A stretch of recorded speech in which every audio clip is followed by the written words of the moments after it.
or four-belt era, and you became the second undisputed champion in 3 weight classes when there was only one champion back in 1938 with Henry Armstrong. That's a lot of stuff. You hear that? You hear that? Which do you think means all the most? And all of it. Eddie? I'm glad that he think he's confident. I like it. I like the confidence, but he talking too much. You know, he gonna get exactly what he. The four-belt era, you became the second undisputed champion in 3 weight classes when there was only one champion back in 1938 with Henry Armstrong. That is a lot of stuff you hear that which do you think means the most out of all of it? I am glad that he is confident. I like it. I like the confidence, but he is talking too much, and now he is going to get exactly what we. Because of going up, you didn't see Mayweather go up from 147 to 168. That's crazy, bro. And not even, and honestly, I thought Crawford was gonna have more of a hard time because he had a hard time with Madronov. So imagine going up to it. I mean, that's crazy. I mean, but I don't want to take nothing away from Mayweather. Mayweather is the greatest of all time. But I think that was a really big risk that Crawford took, and then he ended up winning. You know what I mean? So you have to give credit to that too. I mean, that's a big risk. That'd be like me going up and fighting Usyk right now, heavyweight. I know that's been kind of hinted. I'm not thinking of that right now. I'm not thinking of that right now. No, but that's kind of like how that'd be. You know what I mean? So you have to, bro. That's a lot of. He has a lot of balls to do that. And not only Terence Bud Crawford and Jaron Ennis just went face-to-face for the first time, and it got heated. What started as a calm sit-down turned into a verbal fight that shook the boxing world. 2 champions, 2 generations, and for the first time Crawford did not smile. He snapped, and Ennis fired back, calling Crawford the old guard who is scared to pass the torch. Cameras caught every second. Fans lost it instantly the moment the interview ended. Twitter, podcasts, and fight forums blew up. Is this the next big fight in boxing? Because make no mistake, this is not a friendly exchange. This is a storm building between the sports king and the man who wants his crown. Let us break down exactly what went down in that interview and how it just lit the fuse for the next super fight. Let us get one thing straight. This was not your typical friendly media run. Crawford, fresh off his dominant win over Canelo Alvarez, was making the rounds, talking legacy, greatness, and what is next. Definitely. What do you think about him? Oh, he's very, very talented. He's unproven, but he's very talented. Yeah.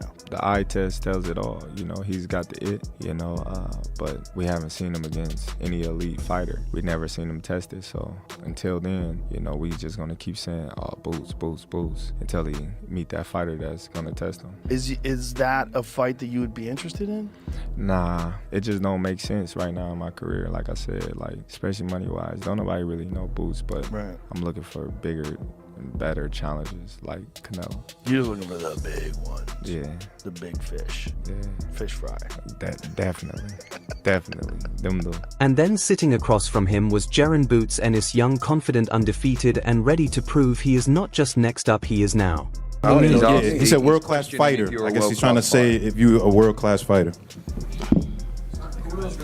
Sign a contract. Exactly, sign a contract. If he wanted to fight, he would have stayed at 47. He obviously said he said he wanted to move up and accomplish to be undisputed at 54 or something like that. So, yeah, he definitely did say that too. Exactly. Yeah. We ain't worrying about, right now we ain't worrying about Crawford. We're going to clean 147 now, then we're going to move to 154. If he there and he got a belt, we come. Boots has been calling Crawford's name for months, not out of disrespect, but out of hunger, and when you put 2 apex predators like that in one room with cameras rolling, sparks are guaranteed. Crawford kept his cool. At first, has been here before, but you could tell Boots was not here to be polite. He said it straight: you beat Canelo, respect, but I am not them. I am coming for that crown. The look on Crawford's face said it all. No fear, just focus, that old school Omaha stare.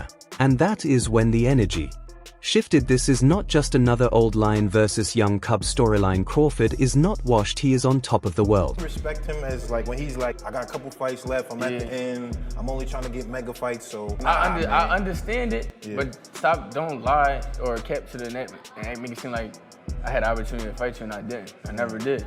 You know what I'm saying? And then that one time that I did, we said, they called. And we said, yeah, we never heard nothing else back about it. So yeah, like, Right. I mean, I respect it though. I mean, get your money. After outclassing Errol Spence Jr., dismantling Israel Madrimov, and then embarrassing Canelo Alvarez 2 weight classes up, Bud's resume looks untouchable. He is the first man in history to become undisputed in 3 different weight divisions, 42 fights, 0 losses, 31 knockouts. That is not just greatness, that is legacy. Me, he's the best fight in American boxing. But it needs to be a payday for Crawford that would get him interested, because Crawford knows how good Boots is. And I'm not saying that Crawford thinks he's going to lose to Boots, but he knows that is a real fight. But for me, Boots is the new Crawford. We've just got to go out and get the fight. Here is where things get spicy. Jaron Boots Ennis is being groomed as the next pound-for-pound king. At just 27 years old, he is 34-0 with 30 knockouts. And that can be at 54, it can be at 60.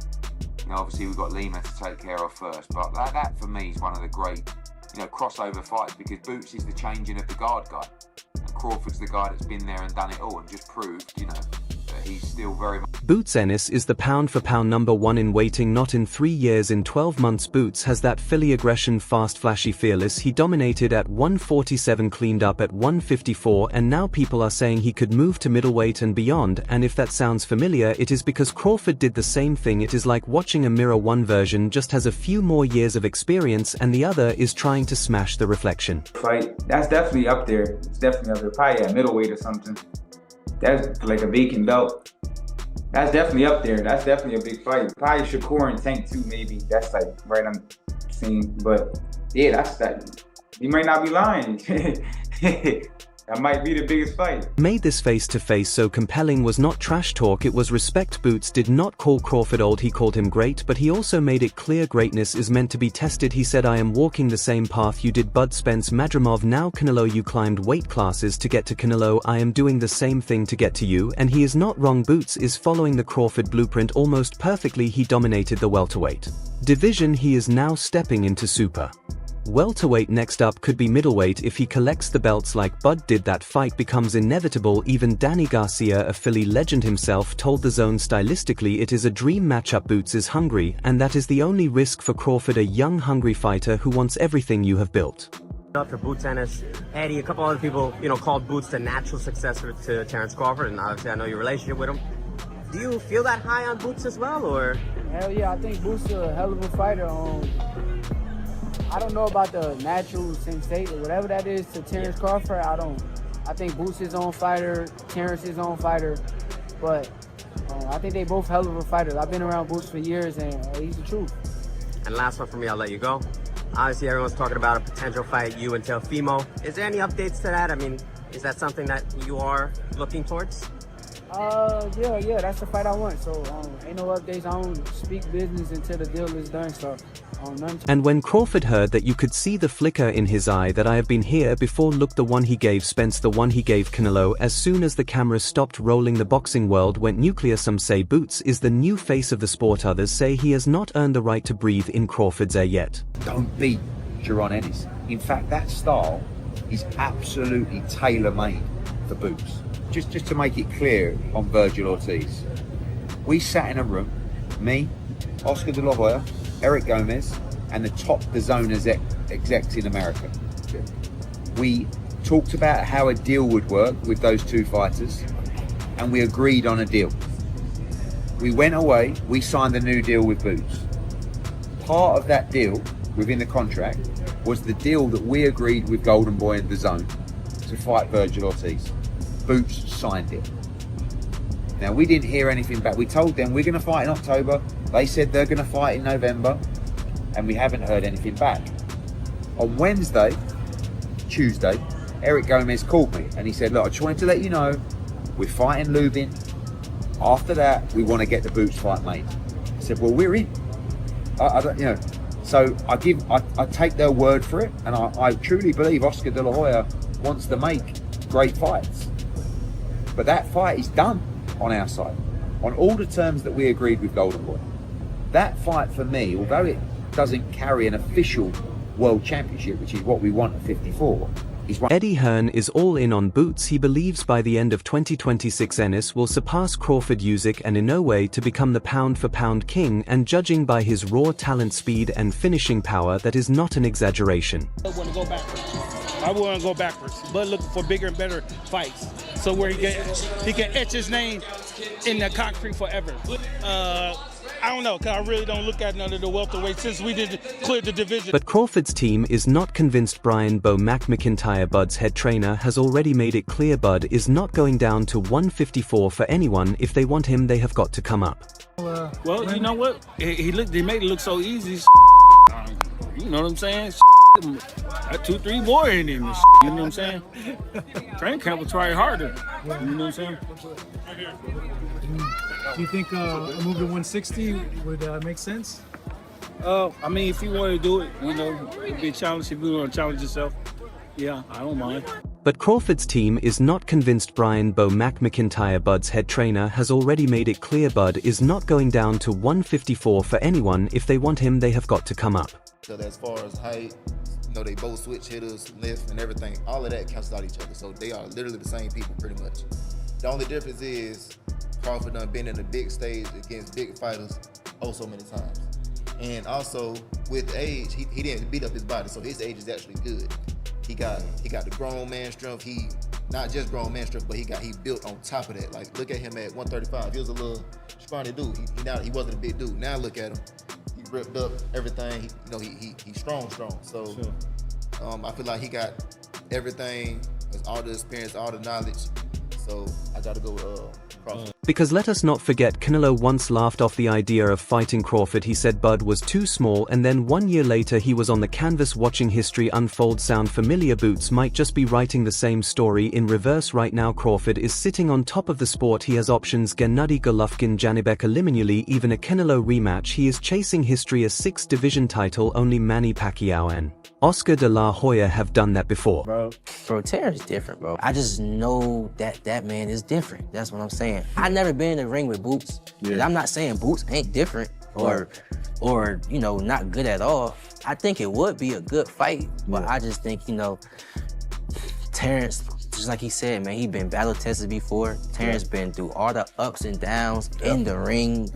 He's the Floyd Mayweather of this generation. Just imagine. But every interviewer, every fan question always comes back to the same thing. What about Jaron? Ennis? And Crawford's answer never changes: a smile, a shrug, and the line, "I am not dropping weight for nobody." He is not ducking, he is setting terms. If Boots wants the king, he has got to climb to the throne. Still deep down you can sense it. The challenge excites Bud. The thought of facing a fighter young enough to be his student, fast enough to test him, strong enough to threaten his legacy, that is the kind of fight champions secretly crave.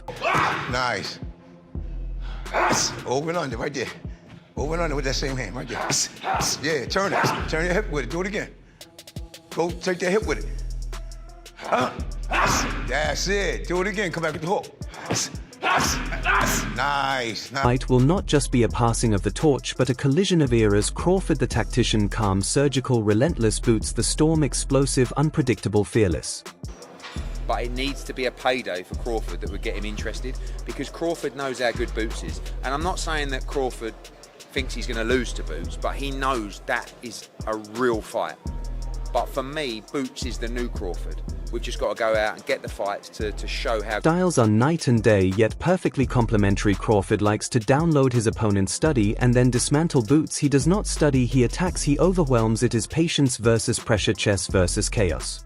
When he was too fast, his feet, footwork was too good. Do you think the scores was right on, or do you think maybe it was a little more towards Bud? What was the scorecards? 115, 113, 116, 112. Yeah, that's about right. Yeah? I feel like Bud damn near basically went every round, so. Yeah. But yeah, that's about right. You can say that. Now, with this accomplishment, Keyshawn, is he on the Mount Rushmore of Hell boxers? Yeah. Yes. Yeah. Yeah? 3-time undisputed. He just beat Canelo. Yeah. The face of boxing. So now you can say Bud is the face of boxing. greatest of all time or greatest of all? And that is what makes it special because Crawford has cleaned out entire divisions. He has fought everyone who mattered and beat them all. Fans are not interested in easy fights anymore. They want danger. They want that what if factor, and Boots Ennis represents exactly that, the last great challenge before Crawford hangs up the gloves. Even analysts admit if Crawford wins, he ends his career on a high no one can touch, but if Boots wins, it is the start of a new empire. It's a fight between Terence Crawford and Jaron Boots Ennis. I don't think I think that's going backwards for Terence. To that point, Jaron doesn't have the kind of accolades. He doesn't sell to the mass and all these. Maybe that is why this matchup hits different, because in a world where influencer fights are stealing the spotlight, Jake Paul versus Gervonta Davis, Floyd Mayweather versus Mike Tyson, this would be a real fight that makes a whole lot of sense. Right now, I don't even know anybody, for real, you know, and anybody that got a big name. Got you. Got you. But there's no exact guy that you think about, because I don't want to ask you, hey, this guy, that guy. I know you get those questions a lot. So if you had to say, hey, this is the guy I think, you know, we would have a big fight, who would it be? Because it doesn't seem like the Crawford fight would happen. So what's that dance partner for you, Boots? Yeah, like I said, anybody with the belts, or I don't know, maybe somebody at 154, one of the big names at 54.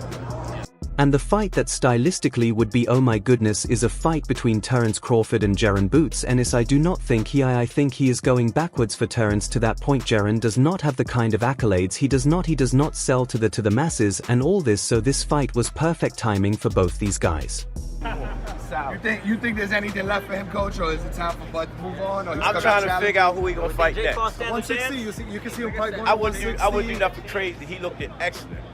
Hey, he looked excellent.